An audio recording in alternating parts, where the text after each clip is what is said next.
देखिए, वैसे तो यहाँ पर आप लोगों की एनटीपीसी की कल लिफ्टिंग होने वाली है, बट मैं लिफ्टिंग पे यहाँ पर अपनी ज़्यादा कोई भी सजेशन आप लोग को नहीं दूँगा, क्योंकि हाल ही में जैसे कि अभी आप लोग का वारी के साथ क्या हुआ था। मैंने कहा था कि ₹2500 के आस-पास, ₹2600 के आस-पास राइट वैल्यूएशन है, उसके ऊपर वो नहीं जाएगा। मैं सही भी था, मैं गलत भी था। सही मैं इसलिए था, 2500 के ऊपर वो गया, लेकिन अल्टीमेटली विदिन 1 मंथ वो आप लोग का पूरा के पूरा जो शेयर था वो नीचे आके अब वापस से उसी लेवल पे आ चुका है। गलत मैं यहाँ था, मोमेंटम का मैंने ध्यान नहीं दिया। मोमेंटम में वो ₹2500 से शेयर सीधा आप लोग का ₹3500 का हो गया था। मतलब कि ₹1000 का वहाँ पर आप लोगों को और भी प्रॉफ़िट हो सकता था पर शेयर, क्योंकि मेरे पास मतलब काफ़ी सारे लोगों ने मेरे कहने पे ₹2500 पे शेयर बेचा भी था। इसीलिए मेरी गलती हुई थी, मैं उसको एक्सेप्ट करता हूँ और उसको दिमाग में रखते हुए मैं यहाँ पर एनटीपीसी को आप लोग को सेल करने की राय नहीं दूँगा। छोटी-सी वीडियो बनाऊँगा, एक बार पूरा ध्यान से सुन लीजिएगा। देखिए, एनटीपीसी की अलॉटमेंट यहाँ पर आप लोग की आउट हो चुकी है। पहली बात तो जिनको भी यहाँ पर अलॉटमेंट मिली है, मोटा-मोटा जो अमाउंट है, वो इतना उनके अकाउंट में से कट चुका होगा। रिटेल वालों का 1 लॉट के लिए अगर पैसे नहीं कटे हैं तो कल-परसों में कट जाएँगे, कोई चिंता वाली बात नहीं है। और एचएनआई वालों का अमाउंट यहाँ पर ₹2,08,656 का कट चुका होगा। रिटेल वालों के पास 138 शेयर्स उन लोग के डीमैट अकाउंट में आज आज आ जाएँगे। आप लोग को शो वो कल करेंगे, जब कल मॉर्निंग में अपना डीमैट अकाउंट ओपन करेंगे तो आपके सारे के सारे शेयर्स यहाँ पे शो करेंगे। और एचएनआई वालों को 1932 शेयर्स आ गए होंगे उनके डीमैट अकाउंट में। सेम सेम चीज़ आप लोग को वो कल आप लोग के डीमैट अकाउंट में शो करने लग जाएँगे।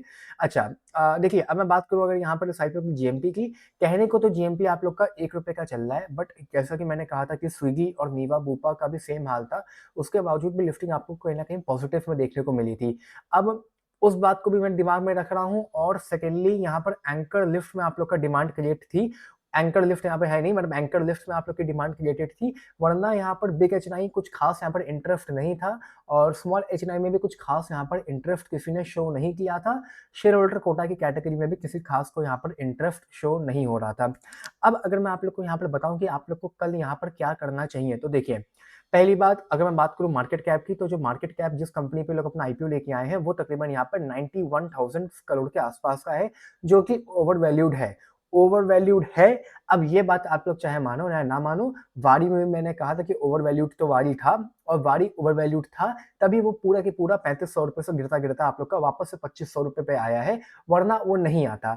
अच्छा, अगर आप लोग इसका पीई भी देखोगे तो पीई एनटीपीसी ग्रेन का ₹260 260 के आसपास का है, जबकि एनटीपीसी का 15 का है, पावर ग्रिड कॉर्पोरेशन का 20 का है, अडानी का 13 का है, चलो अडानी हटा दो। टाटा पावर तो बहुतों के पास है यहाँ पर, टाटा पावर का लगभग 34 का है, जीएसडब्ल्यू का यहाँ पर लगभग 58 का है। एनटीपीसी ग्रीन का पीई बहुत ज़्यादा है, पहली बात। दूसरी बात, अगर मैं बात करूँ आप लोगों से यहाँ पर इनके प्रॉफिट्स वगैरह के बारे में भी, तो प्रॉफिट वगैरह भी कुछ बहुत ज़्यादा यहाँ पर कंपनी के हो नहीं रहे हैं। एज़ सच खाली आप लोग देख सकते हो कि 50 करोड़ का प्रॉफिट था पिछले साल का, और इस साल क्योंकि ये लोग आईपीओ लेके आ रहे थे, तो आईपीओ में इनको बैलेंस शीट अपनी अच्छी दिखानी होती है, तो जगह-जगह से चीज़ों का इन्होंने प्रॉफिट दिखा के उसको 450 करोड़ का कर दिया है। खुद सोचिए, 53 सीआर से कितना जंप मारा जो 450 करोड़ के आसपास का 500 करोड़ का ज प्रॉफिट हो गया सीधा। ये जो बैलेंस शीट थी, वो खाली आईपीओ के चक्कर में अच्छी क्रिएट करी गई थी। अब करना क्या है, मैं कल आप लोग को बता देता हूँ। देखिए, अल्टीमेटली कंपनी की डिमांड तो मार्केट में नहीं है, इस बात को तो आप लोग को मानना पड़ेगा। सब्सक्रिप्शन स्टेटस आप लोग के सामने है। सेकेंडली, मोमेंटम में हो सकता है कि जो स्टॉक है आप लोग का कल वो यहाँ पर ₹110 के आसपास लिफ्टिंग दे दे, लेकिन मोमेंटम में आप लोग का हो सकता है भागते-भागते वो आप लोग का 10% इंक्रीज़ कर जाए, मतलब कि ₹120 का पहुँच जाए। हो सकता है 115 पे लिफ्ट हो और वहाँ से आप लोग का 10% कंपनी बढ़ जाए, मतलब कि ₹125-26 के आसपास का पहुँच जाए। मोमेंटम में स्टॉक आप लोग का कहीं ऊपर-नीचे जा सकता है, तो वो चला जाएगा।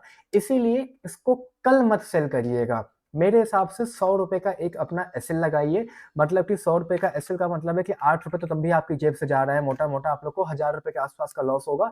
लगभग मतलब कि ₹8 का मतलब कि 8% का आप लोग को यहाँ पर लॉस होगा। अगर ₹100 पे अपना एसएल लगाएँगे आप लोग, तो आप लोग ने भाई ₹8 नीचे एसएल लगाया अपने बाइंग प्राइस से, तो ₹8 100 पे मतलब 8% का यहाँ पर आप लोग को लॉस हो सकता है।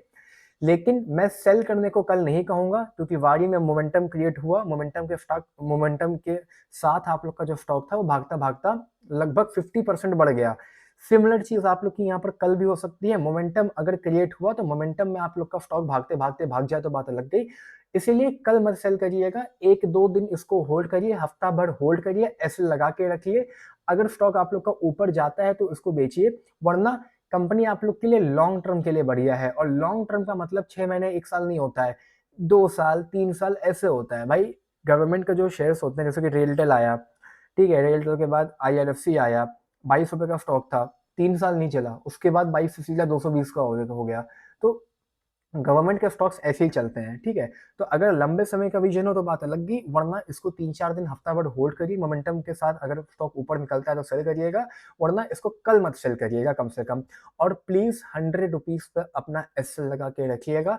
अगेन एसएल कटने में हो सकता है आप लोग का एसएल कट जाए भाई, 100 रुपए पे आपने एसएल लगाया और हो सकता है कि 100 रुपए पे टच करके वापस स्टॉक आप लोग का ऊपर चला जाए। तो ये सब चीजें तो देखो पॉसिबल है, इस सब का कोई अंत नहीं है यहाँ पर। लेकिन फिर भी एसएल कहीं ना कहीं तो आप लोग को अपनी साइकोलॉजिकल मेंटेलिटी के हिसाब से लगाना पड़ेगा, जो कि बहुत ही ज्यादा इंपॉर्टेंट है।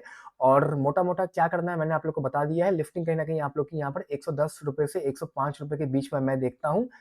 बहुत ज़्यादा होगी तो 115 रुपए के आसपास हो जाएगी, उससे ज़्यादा की मुझे उम्मीद नहीं है। और एक बात को दिमाग में रखिएगा कि स्टॉक में डिमांड बहुत ज़्यादा नहीं है। कल कोई म्यूचुअल फंड या कोई डीआईआई या कोई एफआईआई बाइंग कर ले तो बात अलग गई, वरना एज सच तो डिमांड नहीं है।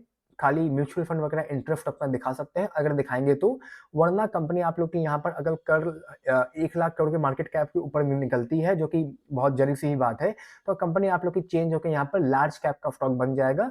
फिर इसको लार्ज कैप की तरह ट्रीट करिएगा। लार्ज कैप हर साल दुगना नहीं होता, ये भी मैं आप लोग को बता दूं।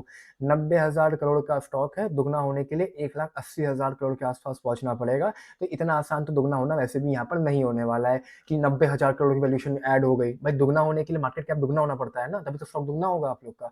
तो उतनी जल्दी तो ये सब चीजें यहाँ पर नहीं होने वाली है। बाकी आज की मेरी इस वीडियो में इतना ही। Bye, take care, love you all.